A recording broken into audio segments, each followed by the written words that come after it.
Look closely. What do we all have in common? No matter what corner of the world you live in, you need food, water, shelter, and money. Half of every transaction involves money in exchange for goods or services, stocks, a loaf of bread, illegal drugs. You gotta pay for it. We spend much of our lives chasing money to make a living and accomplish our dreams. But it's also an instrument of destruction. Some might say evil, driving criminals to lie, steal, and even murder. The existing banking system extracts enormous value from society, and it is parasitic in nature. Money is a catalyst for the worst and the best of human endeavor. Before civilization, we created currency, fuel for wars, the path to power, champion and enemy of innovation. Money is so integral to our society and our global economy that its true nature remains a mystery to most. This is the story of money, perhaps the end of money as we know it. No matter how fat your bank account or how thin your wallet, to us it's all cold hard cash. There are some who want to kill it. Get rid of it. Burn your dollars, your euros, your yen, and transform every penny you have into ones and zeros, digital currency. Entrust it to the web and computers spread across the planet. Magic internet money. It's called cryptocurrency, Bitcoin. Invented in secret, it was a gift to the world. It's not just a currency, but it's actually programmable money. A potential curse on bankers. And there's nothing that the big banks or politicians can do to stop it. Breaking every government's grip on money supply. What the internet did for information, Bitcoin is doing for money. Could it be the new gold? No, you have to really stretch your imagination to infer what the intrinsic value of Bitcoin is. Regulators, the Federal Reserve, the banking system, please understand this is a thing that they have to take seriously.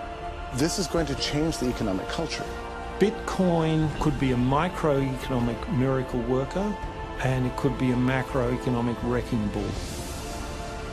Is Bitcoin the currency of the future? A godsend for criminals? Or a recipe for financial disaster? If you trust your money just as it is, we have a little story to share.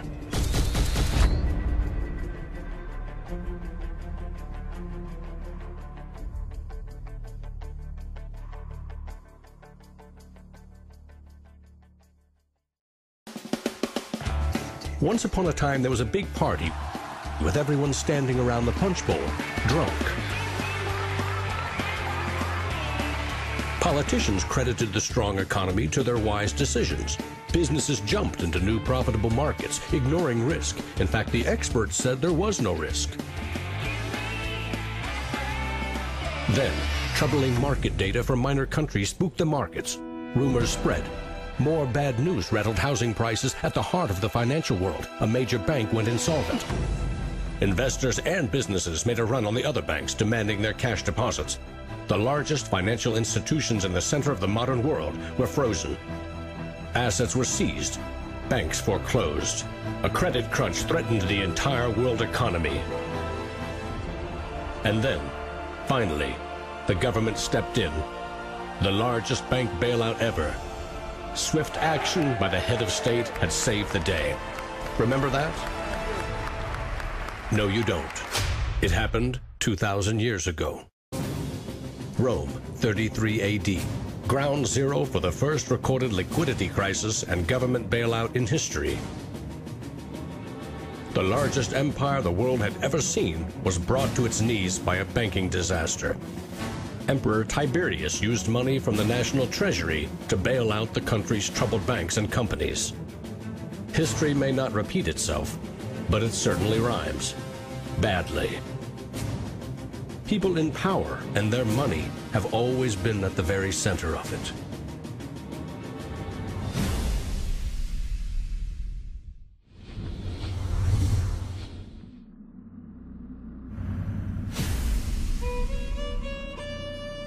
The story of money is as old as civilization itself. When we lived in small tribes, keeping track of debt was easy. You owed somebody a load of firewood. A neighbor owed you a piece of meat.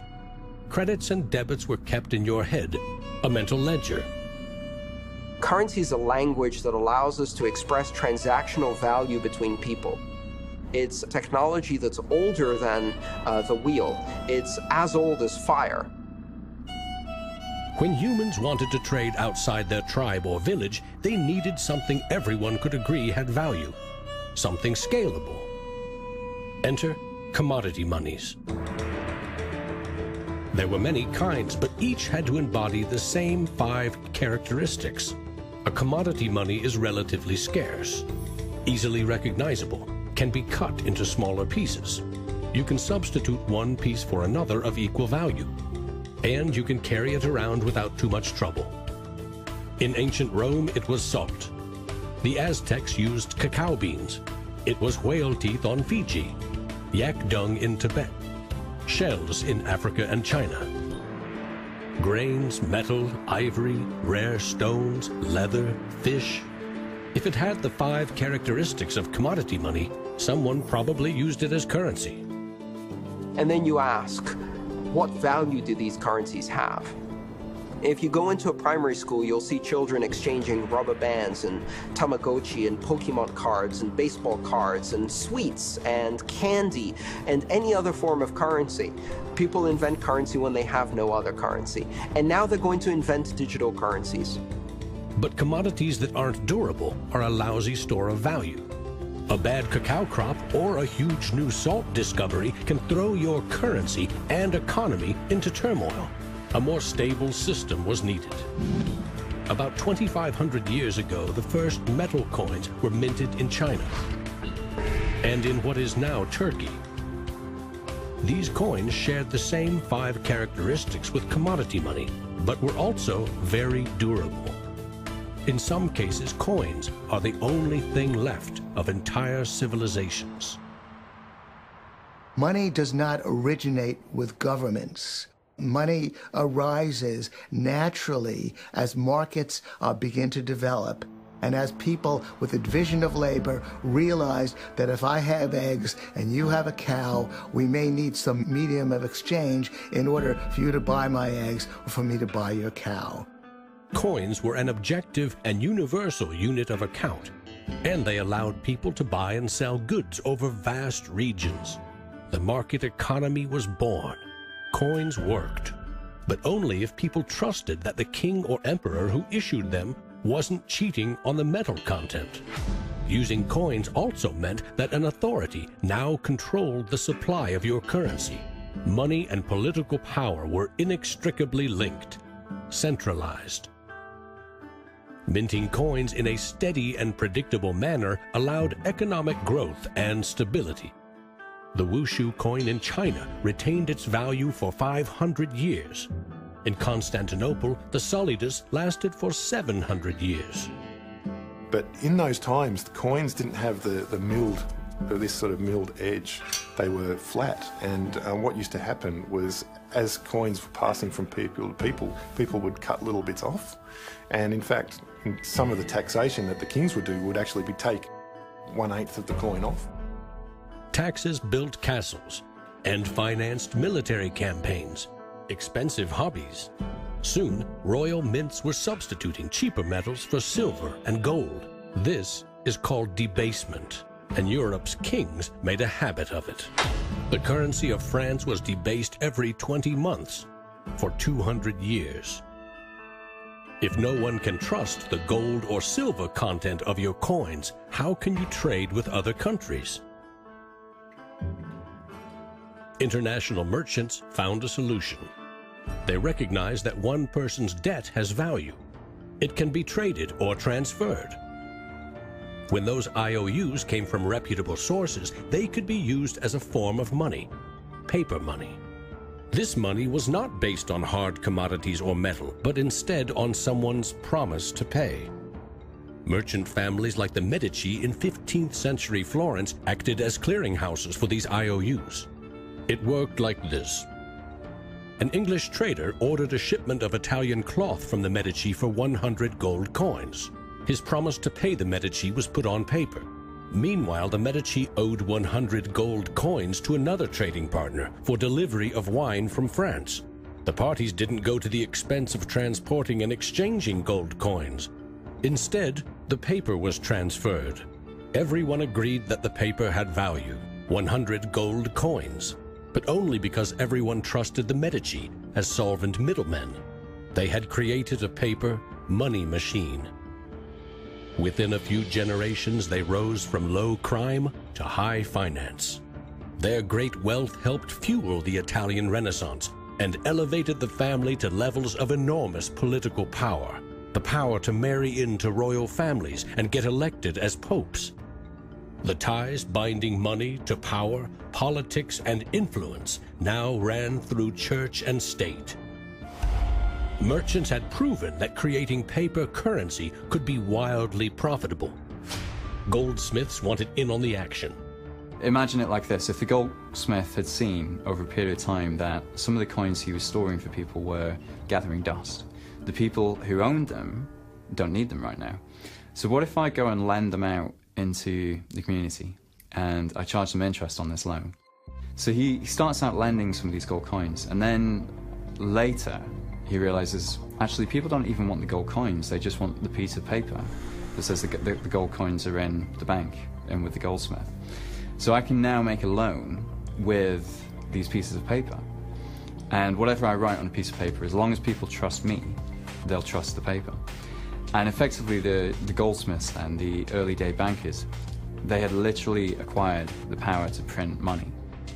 More and more private paper money from merchants and banks circulated and began to rival the crown's coins.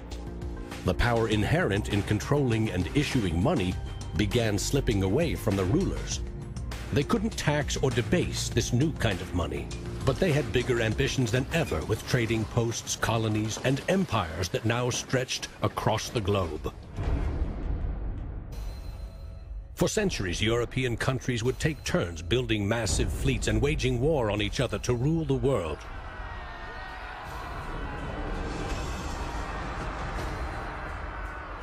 Government wanted to take the people's money in order to finance its wars. That's essentially the history of money. Money and warfare go together.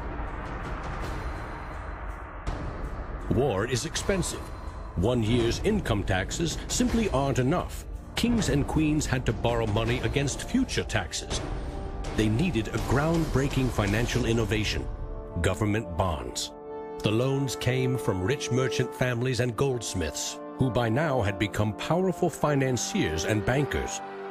Sovereign debt and deficit spending had been born.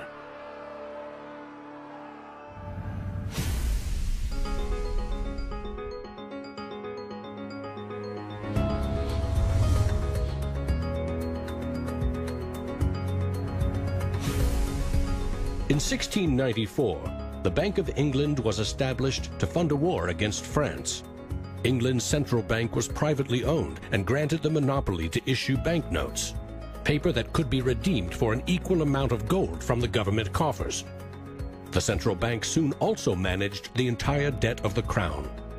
Money has been a tool of sovereignty for centuries. Being able to issue currency gave you the power, but it also gave the value to that monetary supply by backing it with a force of state, with essentially the debt of state. When the U.S. won independence from Britain, the first article of the new Constitution gave Congress the exclusive right to coin money. This currency's value was tied to gold in government vaults. From 1781 until the Panic of 1907, the financial system of the U.S. was an economic petri dish. Brief central banks, state banks, private currency, government currency, depressions, strong growth, recessions, regular boom and bust cycles. The long term, as far as capital is concerned, people want predictability. People want stability. From the back of that, they can plan. Now, it's very hard to plan in the long term with such a level of volatility. In 1913, bankers and politicians decided that it was in the country's best interest, and theirs, to have a permanent central bank. They created the Federal Reserve. Among its jobs, expand or contract the supply of a single national currency, the Federal Reserve note. The dollar was tied to gold, and strategic control of it would avoid booms that lead to busts. At least that was the plan. Then came 1929.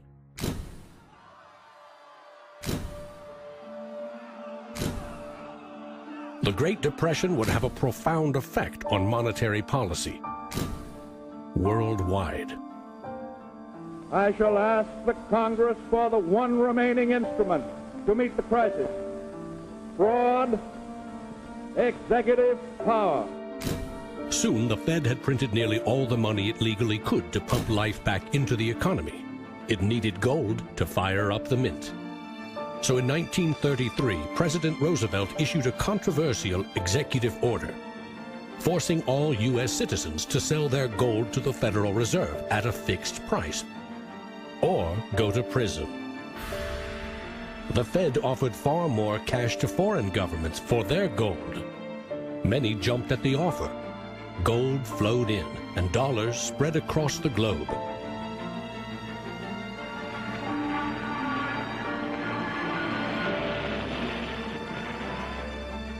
World War II devastated nearly every major economy, except the United States. The military and industrial juggernaut emerged as the global financial superpower.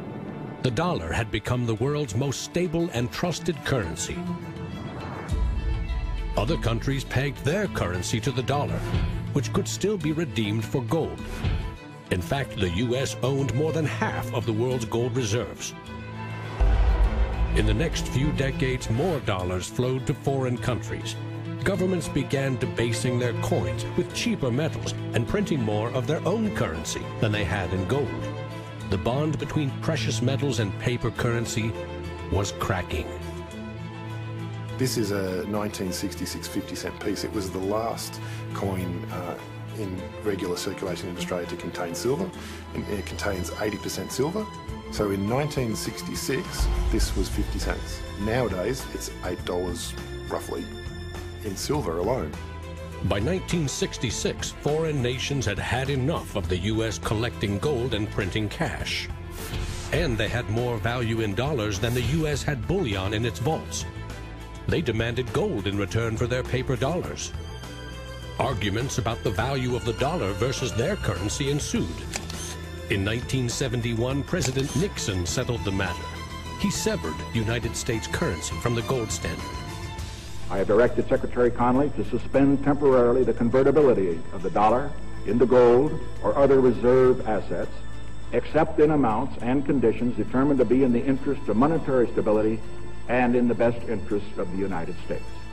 Never again could anyone legally demand U.S. government gold in exchange for paper dollars. For better or worse, the dollar was now backed solely by the full faith and credit of the United States government. The wealthiest nation the world had ever known would bet its future on a single word: trust. People have this mythology of money that is based on very little fact. And one of the nice things about Bitcoin is that it forces people to start to ask questions about the fundamentals of money. Bitcoin is an attempt to adopt the advanced computerized system that we have, the internet, to resurrecting what money used to be all about.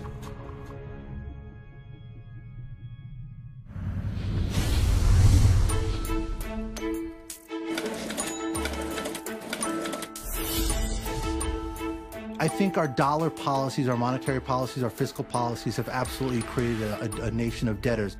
Not just personal debt, not just corporate debt, but government debt. I mean, you have to look at those all together as one big thing. What is the wealth of the nation? Well, the wealth of the nation is a gigantic hole of money that we owe to the rest of the world that is never going to be paid back. Today, the United States pays more than $400 billion in interest to its creditors every year. When a government spends more money than it collects in taxes, it simply borrows more, or it creates more. At one time, every piece of paper money was backed by gold. Remember, for every $20 bill, there was $20 worth of gold in a government vault. Not anymore. Today, governments create currency by first creating bonds or treasury bills. These bonds are sold in the market, generating funds for the government that issued them. Large banks buy U.S. bonds to flip them, selling them to the Federal Reserve at a profit. This is the magic money machine. You see, the Fed is America's central bank, but it doesn't have any money. No cash on its balance sheets. When a bank buys a bond and takes it to the Federal Reserve, the Fed simply says, "Thank you, Mr. Banker.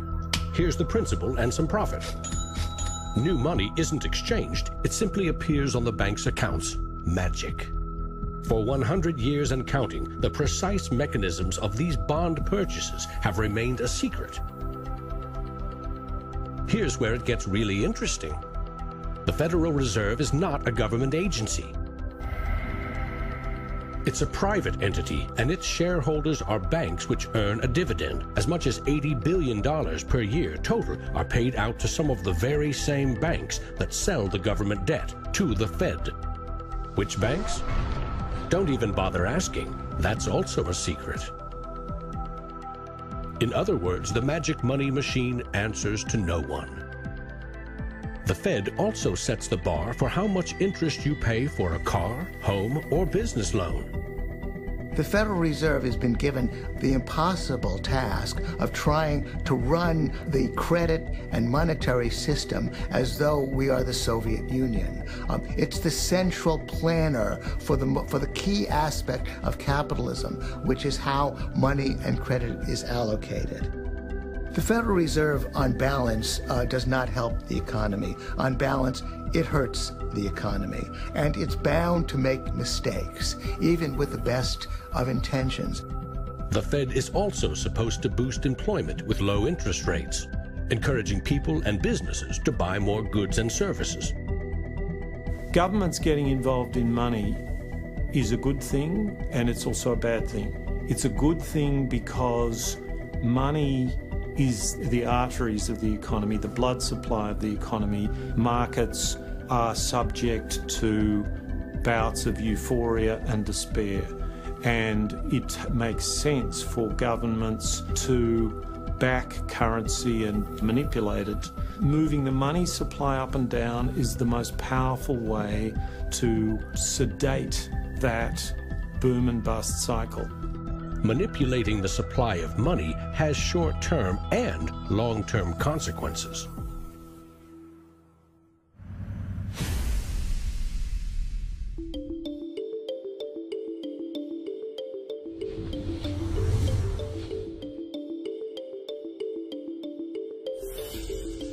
Central banks aim to create new money carefully, strategically, and very, very slowly.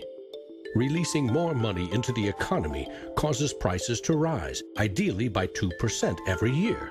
That's supposed to foster economic growth. But 2% inflation means the buying power of one cash dollar in your pocket today will be 98 cents next year, and less nearly every year to come.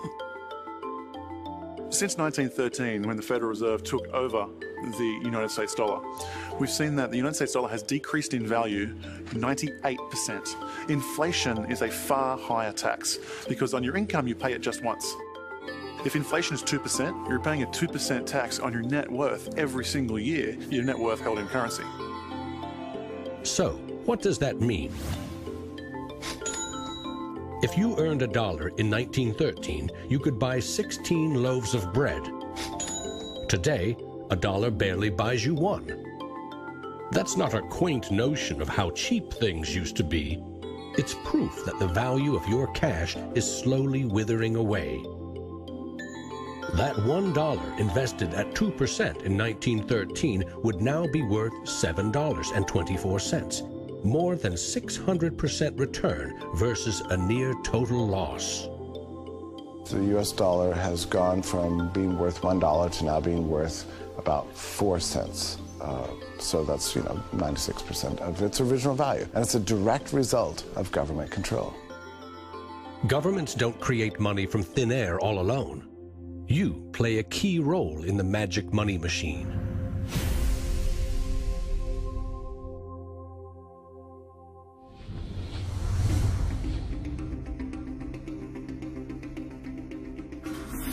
It's not really the central banks that are the problem. I mean, they're part of the problem, but the real problem is that we've given the power to create money to the same banks that caused the financial crisis. We put our paychecks and savings into a bank account and draw from it as we need it. The banks are custodians of our money. Right? Wrong. It is now the property of the bank on their balance sheets. They can do just about anything they want with it. For example, create new money. Here's how. Your bank account shows $100, but the bank only holds $3 and loans $97 to Bob to buy something. In the bank's computers, you still have $100 in your account, but Bob now has $97 of new virtual money in his account. Just digits on a computer screen. There's no cash, no gold, or anything else backing up the new numbers in Bob's account. Just his promise to pay it back. This is new money created as debt.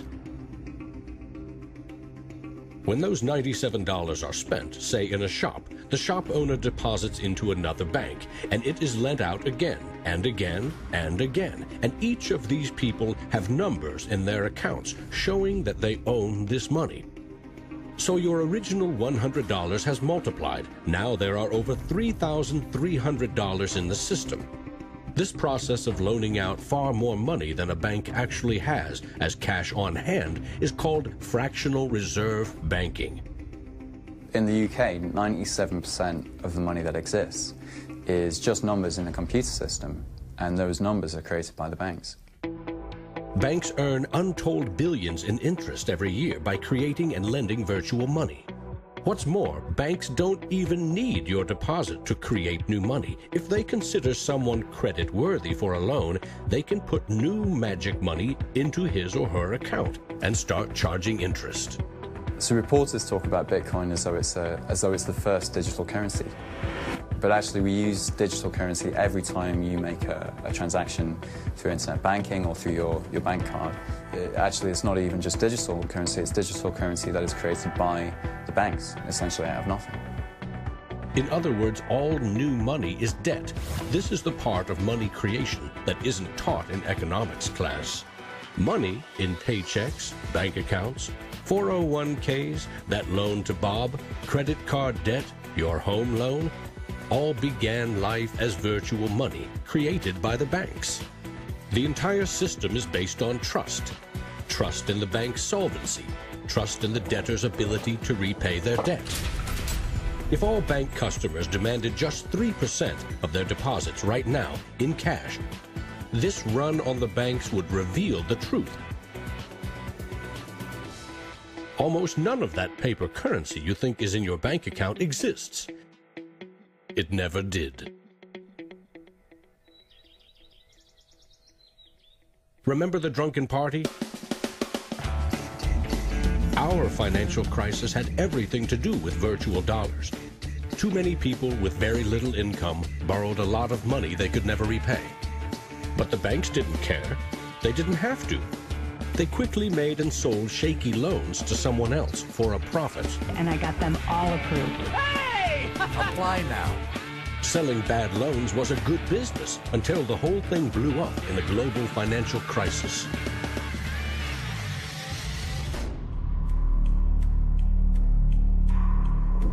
The magic money machine destroyed 30 million real jobs.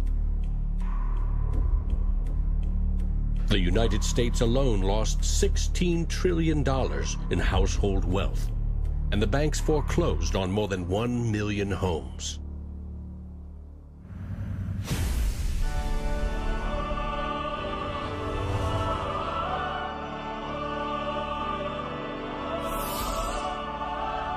Selling subprime loans and betting they will fail may not be sacred, but it is lucrative.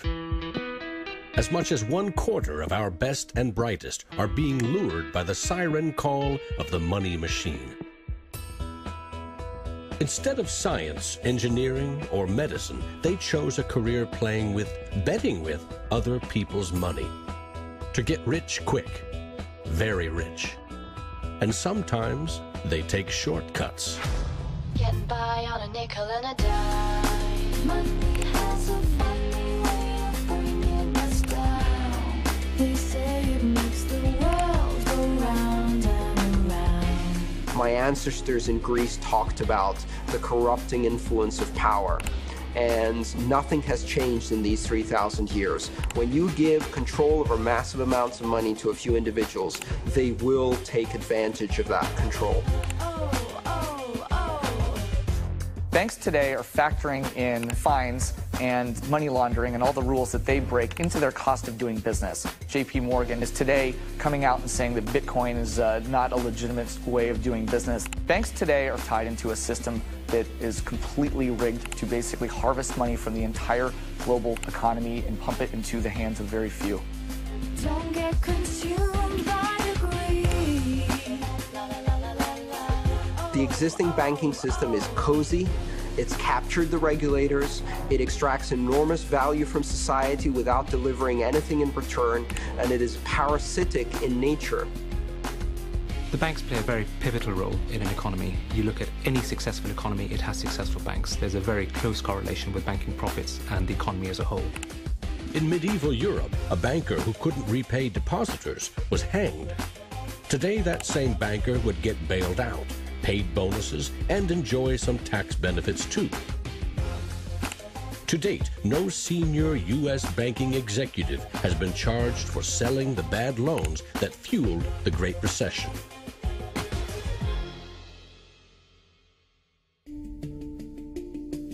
In December 2014, just 6 years after the last banking crisis brought the world to its knees, a congressman snuck a last-minute provision written by Citigroup into a crucial funding bill. The provision allows the largest U.S. banks to once again make risky derivatives bets with bank deposits. But no need to worry. If the banks implode again, lost deposits must be paid back by U.S. taxpayers.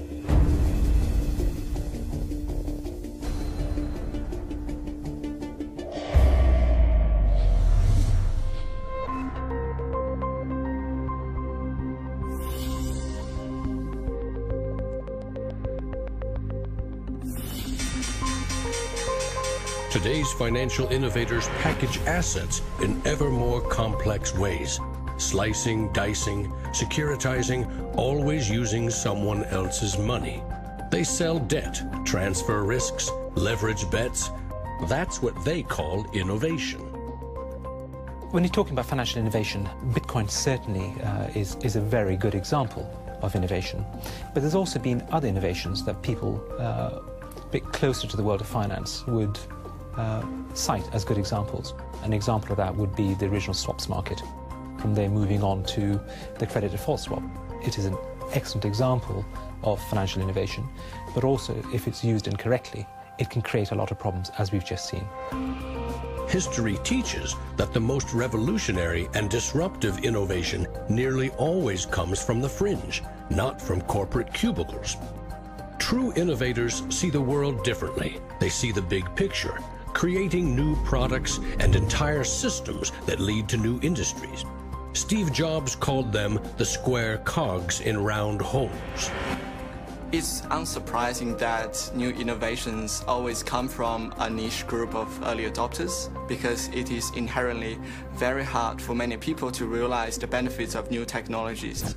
In 2011, most Bitcoin community people were either people from the technology space, the geeks and hackers, or people from the traditional financial industry. There are even some bankers and hedge fund traders using Bitcoinica at that time as well, which was really surprising to me.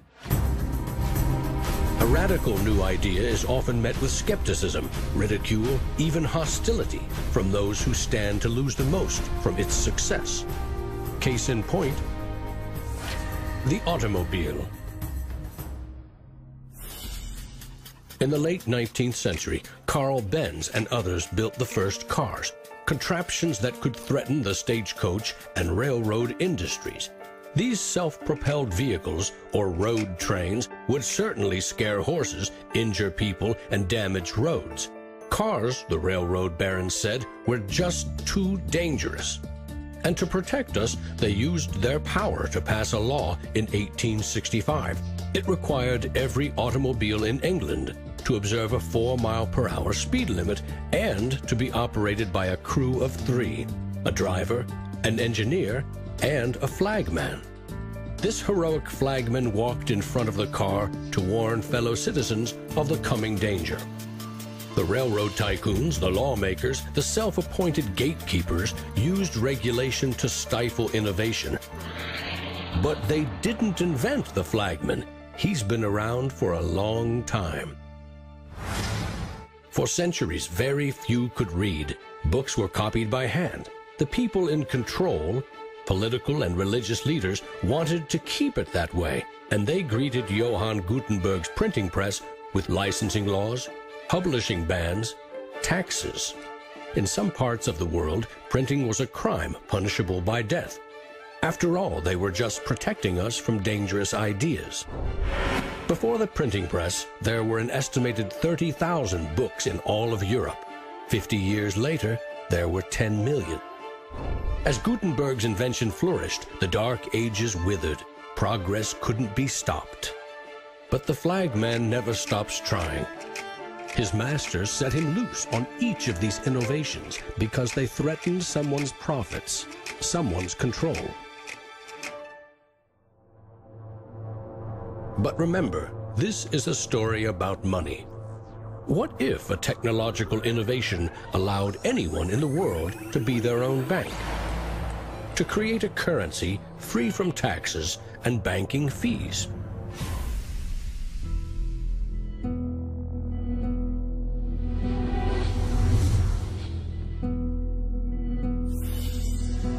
The U.S. Constitution forbids citizens from printing or minting their own currency, competing with or undercutting reliance on the U.S. dollar.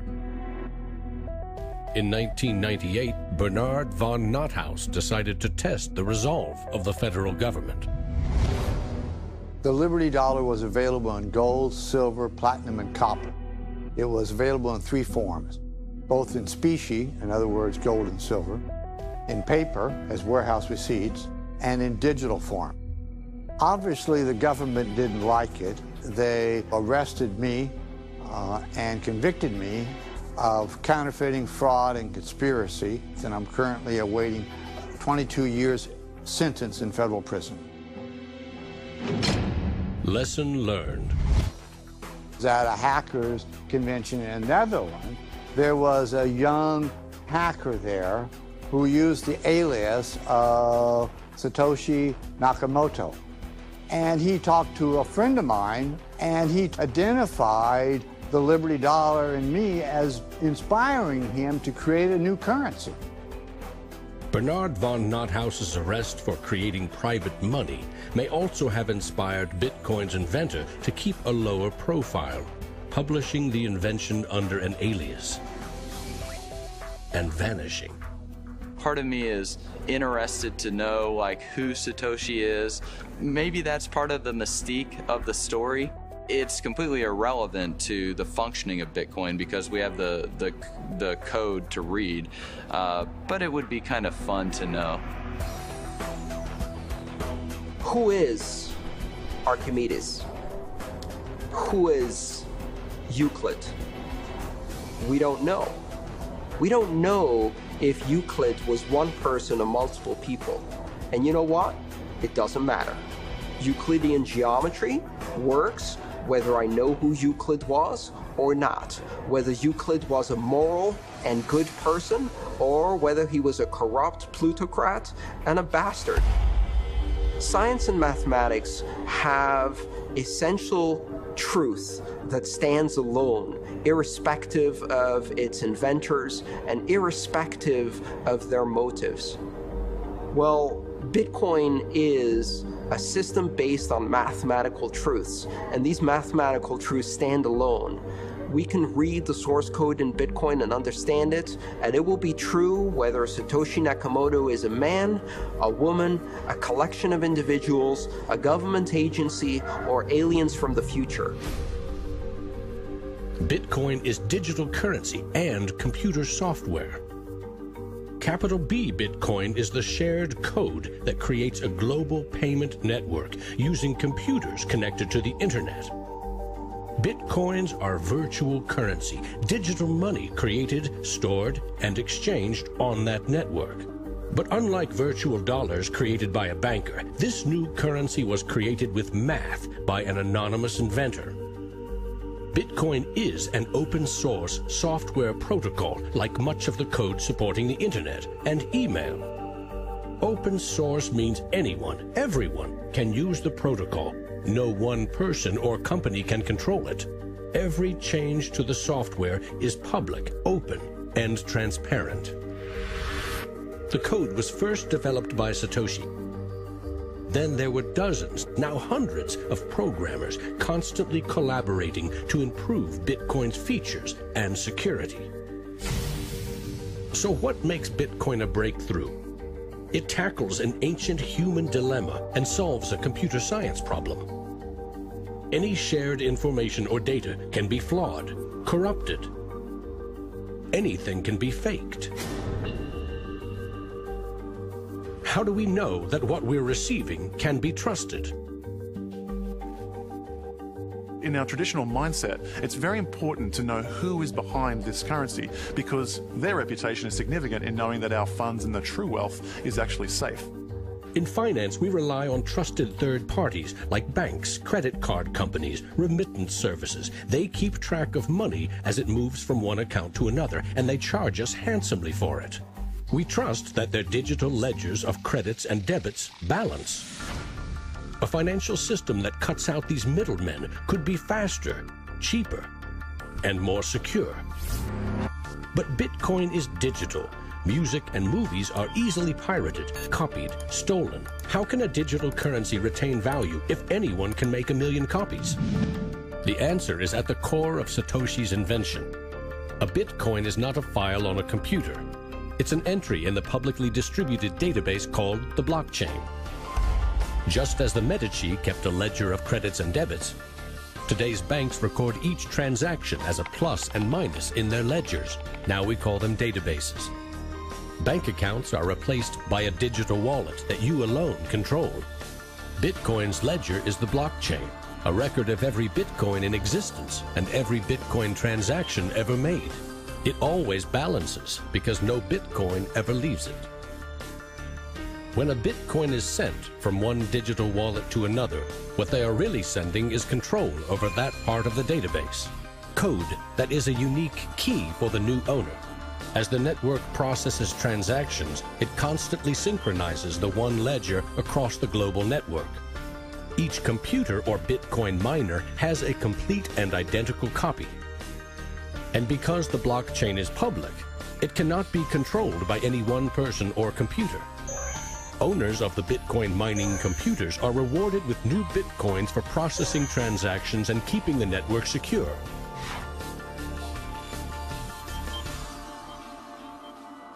In other words, the Bitcoin network replaces banks and bankers. Today, the combined computing power of this global network is greater than the 500 biggest supercomputers combined, times 10,000.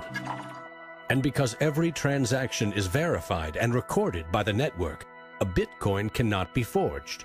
Digital currency cannot be debased with cheap metals or printed by the billion at will.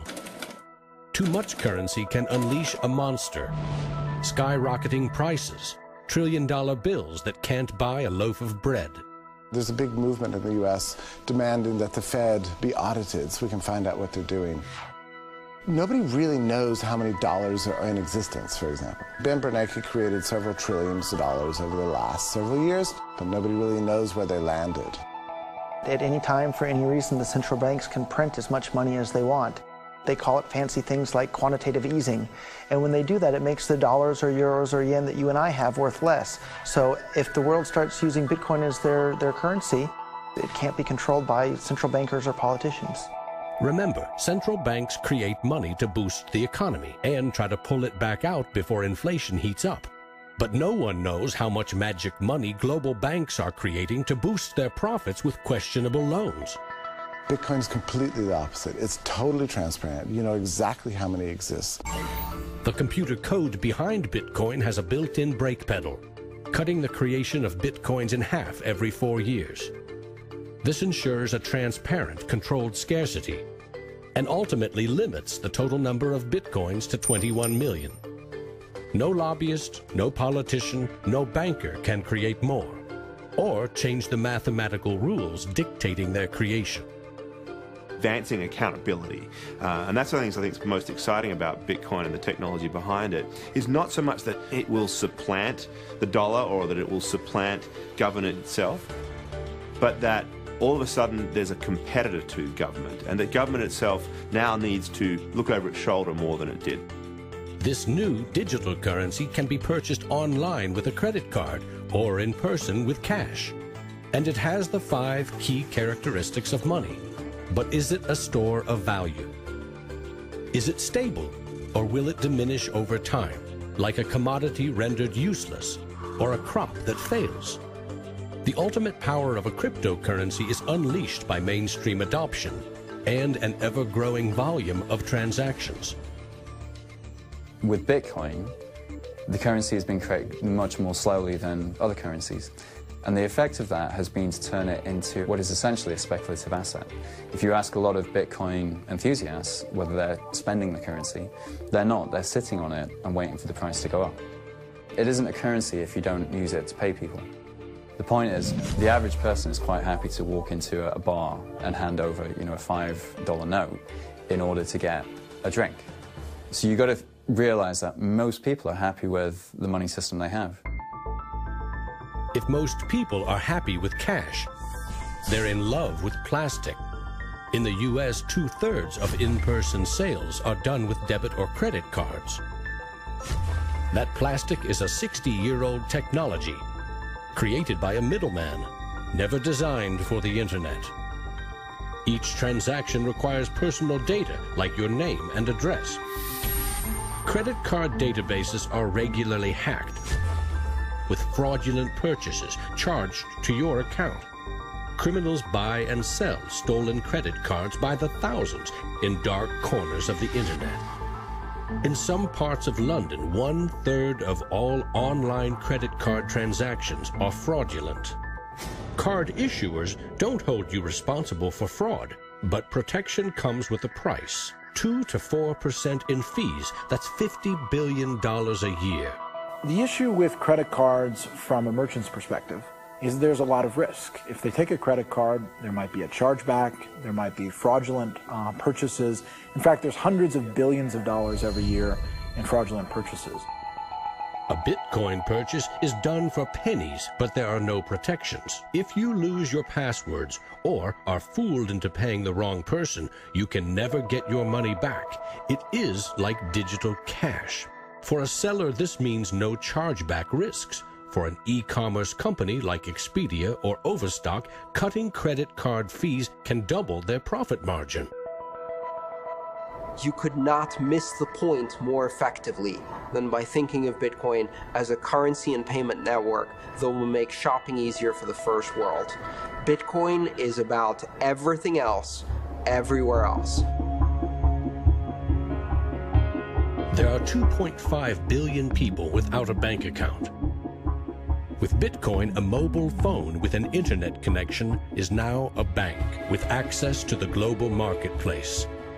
What happens when Bitcoin services and infrastructure and Bitcoin wallets and payment processors start going into these countries?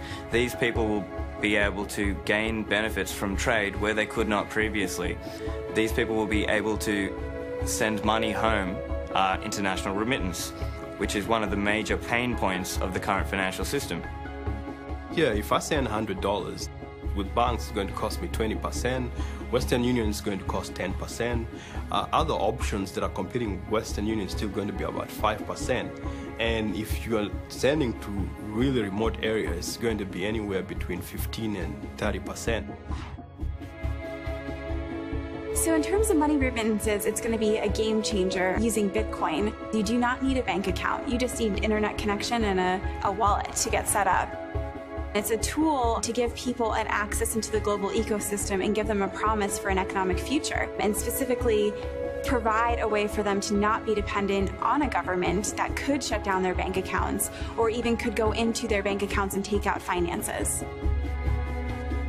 Goldman Sachs came out with a report and they basically looked at if you were to replace all transactions globally, so FX, bank-to-bank transactions, with the Bitcoin protocol, and still charging 1%, mind you, it would save the global economy $200 billion, so not million, $200 billion a year in saved transaction costs, which ultimately goes back into the hands of the consumer. An international wire transfer can take up to 4 days. Yet the internet allows us to instantly and globally share text, pictures, videos, anything digital. Why not money? Money which we now know only exists as digits in a bank's database. Wouldn't it be great if you could send Bitcoin transactions just simply via a tweet? For example, you would say at the end of money, $1 worth of Bitcoin. And so we built just that. All you have to do is hashtag it with Tippercoin, press send, and our Twitter bot will process the transactions, notify you, and give you a link. And this will allow you to either withdraw your Bitcoins or send it to someone else. With Bitcoin, you can send $1 or $1 million worth of value anywhere in the world.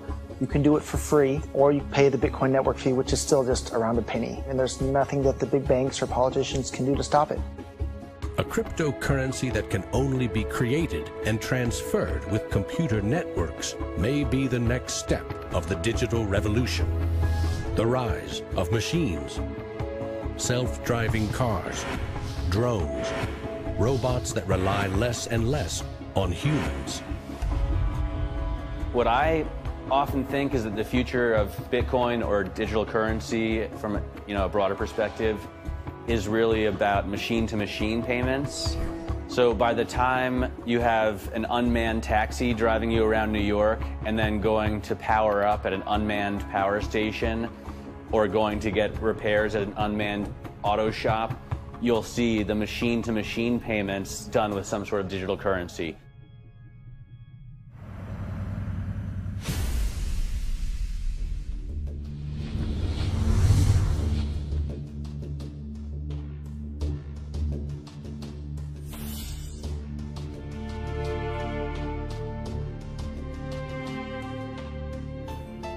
We actually built this world that we live in over the last 200 or 300 years. We've made some mistakes. We've learnt to make things better.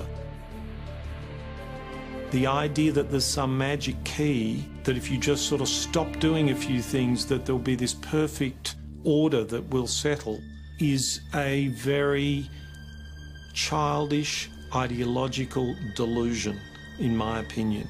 But that is not to say that Bitcoin isn't an exciting thing. It's a terrifically exciting thing. But we have to try and engage with it with working minds, not with magical thinking. People are suggesting that it's going to be another world currency, rivaling the dollar or the euro or the yen. I think that's not going to happen. I prefer to trust the banks or the central government compared to the Bitcoin, is because someone's accountable. Whereas with the Bitcoin, it's completely deregulated. There's no central control. There's no one held accountable. It is a free float. It's purely demand and supply driven. Mr. Williams? So clearly this is not a currency. Currencies don't behave like this. But what this is a high-risk speculative commodity. So for the entrepreneurs, the bankers, the governments, and everyone else studying and watching Bitcoin, all I have to say is that there will probably be a lot of volatility and an upward trajectory, and to buckle up.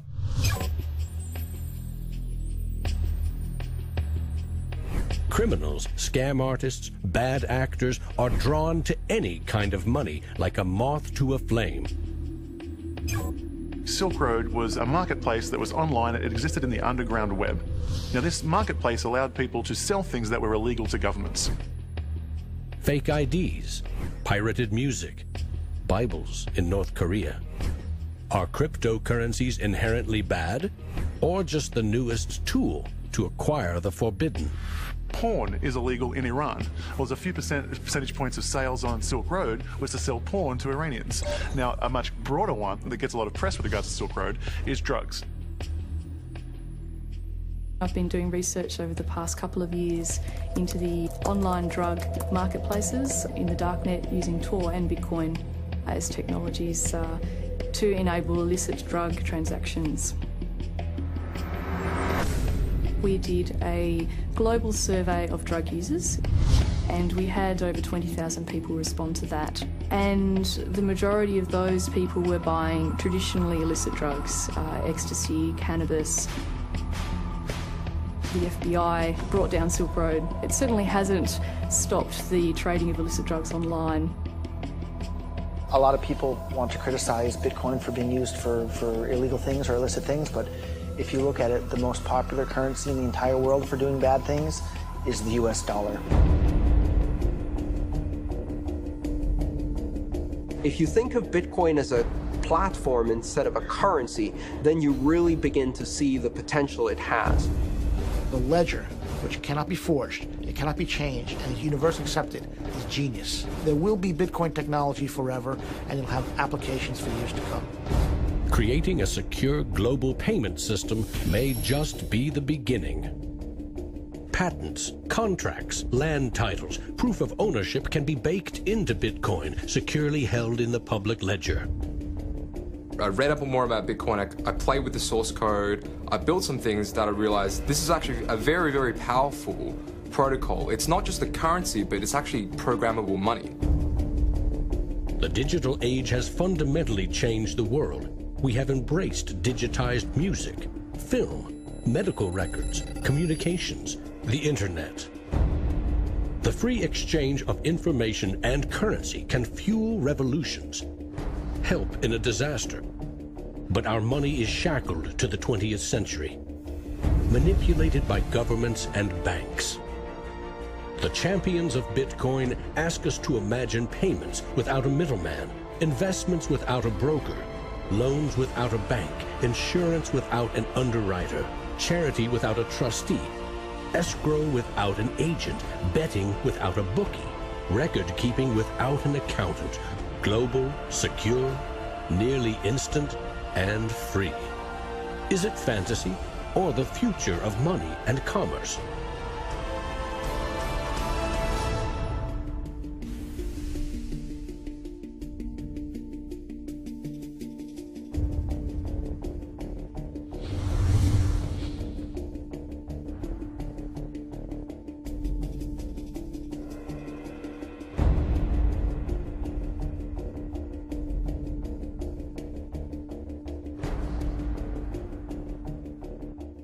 I love Bitcoins. I'm really into Bitcoin. Well, Satoshi Nakamoto, that's the name I love to say. And we don't know much about him, but he came to save the day. If you don't know what a Bitcoin is, right, usually the way people describe it is digital cash. It's money for the internet. A Bitcoin as you're going into the old blockchain. Oh, Bitcoin, I know you're going to rain, gonna rain. People are like, oh, I love my bank. I'm like, really? You ask a banker, you know what's 2 + 2? He's like, well, I can tell you, but there's a fee. Down the road it will be told about the death of old Mt. Gox, about traders trading altar coins and miners mining blocks. Now, Bitcoin is a new technology. I like to say it's banking light. All of the convenience, none of the evil. Our Bitcoin as you're going into the old blockchain. Oh, Bitcoin, I know you're going to rain, till everybody knows, everybody knows. You know, when I go online and I buy, like, I don't know, a pair of socks, if I pay with a credit card, I'm just buying socks, right? If I buy those socks with Bitcoin, it's a revolution. I am sticking it to the man.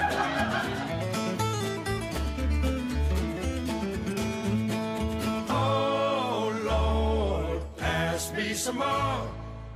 There's always people who are not ready to get into the new technology. You know, like when the internet came out, there was people going, nah, I don't think this is going to be popular. And then email came out and people were like, nah, this isn't going to catch on. And now Bitcoin comes out and people are like, I don't think I'm like, aren't you sick of being wrong?